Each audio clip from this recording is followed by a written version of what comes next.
This is Doofy McButterscotch, and we've returned to Robin Williams. And we were right in the middle of a Jumanji thing, but now we're going to move on to Dead Poets Society, which I have a little bit of a story about this one. I started watching it on YouTube, and then, I don't know if this has happened to you before, but I watched a lot of it on YouTube, but they didn't have the final few parts.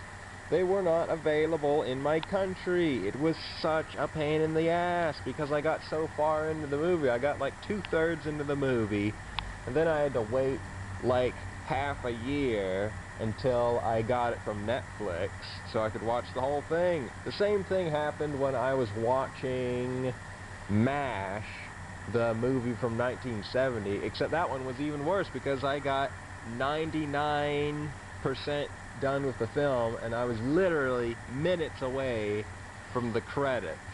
So that was horrible because I had to rewatch that whole fucking movie again, and that sucked. And thank God I don't have to review it because it's awful.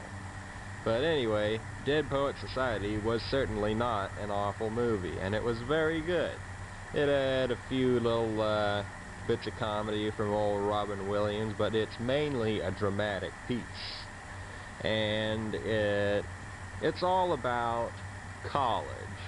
Not one of those regular colleges, but one of those high-profile Harvard places. It might have actually been in Harvard, I can't remember.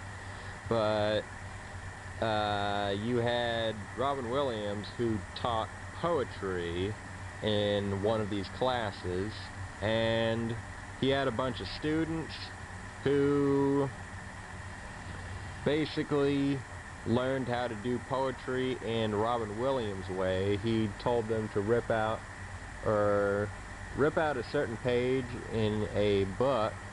So he had a radical style of teaching, and of course a lot of people liked him. And there was this one cave that a whole bunch of the students hung out in, and it was a real learning curve. And there was a lot of interesting stuff that went on in Dead Poets Society, and a lot of the actors. It had Ethan Hawke, who was the dude I was trying to think of in Training Day, but I forgot what his name was. So that's the guy from that movie. You probably figured it out already, but I just thought I'd get back to that since I remembered the guy's name. But yeah, it's a very, very good movie. There's a lot of interesting things going on there. There's good character development, and there's a lot of twists and turns, and it's a really good movie. Good Will Hunting, we did that one. Patch Adams, this was the last movie I watched of Robin Williams before I circled the name and put a 66 on top of there, so it took me a while to get there. But Patch Adams is a really good movie, and it's one of those comedy drama things, because again, Robin Williams is a radical individual, except this time he's not teaching poetry. He is practicing the doctor sort of stuff, and it shows how doctors are, for the most part, a bunch of assholes, and how they don't give a shit about any of their patients. And Patch Adams, he's not really into that sort of stuff, and he creates a hospital that's free of charge, but of course it's difficult for him to get permits and all of that sort of stuff. And there's a lot of twists and turns. He gets people on his side and against him. The main doctor is really against him, and he's a pain in the ass. And of course it's got some laughs in it too. And it's a really good movie, and I definitely recommend it to all the people watching this. Birdcage, we did that one. Flubber, now this was one of the movies that I watched when I was a little kid. I can't remember a lot about it, but I remember the previews a lot. Flubber, basically, is a comedy movie. There's no drama in this. Well, there might be a little bit, but it's mostly a comedy. Flubber, you got this green goo thing that goes crazy, and it was invented by Robin Williams, and it kind of messes around with his life. He can get a flying car, and there's a lot of craziness going in here. So if you like Robin Williams for his comedy, you want to go for Flubber. He's got dramatic stuff too, but Flubber is in the comedy category. Good morning, Vietnam.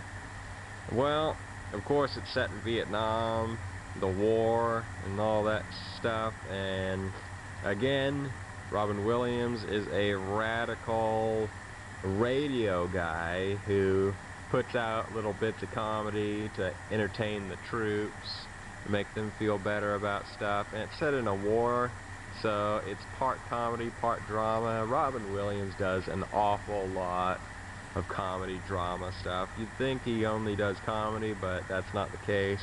He does a little bit of both. But Good Morning Vietnam is a decent comedy. It's got some laughs in there. It's not his best work, but it is one of his good movies. Not one of the crappy ones. 9 Months, we did that one. What do we think of Robin Williams? Well, I gotta tell you, I grew up watching this guy. I just recently re-watched Aladdin just a little while ago on YouTube, and you know, he was a great actor. He had a super personality, and there's no one else in the world that's ever gonna be Robin Williams. He's just, there'll never be another one. He's awesome, and it sucks what ended up happening to him in the end, but Robin Williams, he was a super cool dude, and he'll be missed. Anyways, on to Bruce Willis, who is the final actor. This is the very last top 10 we will be going through. There is no more. It is all done after this. This has all been alphabetical, but there is no X's, there is no Y's, and there is no Z's. Willis is the final one. But anyway, enough of that. Let's get started.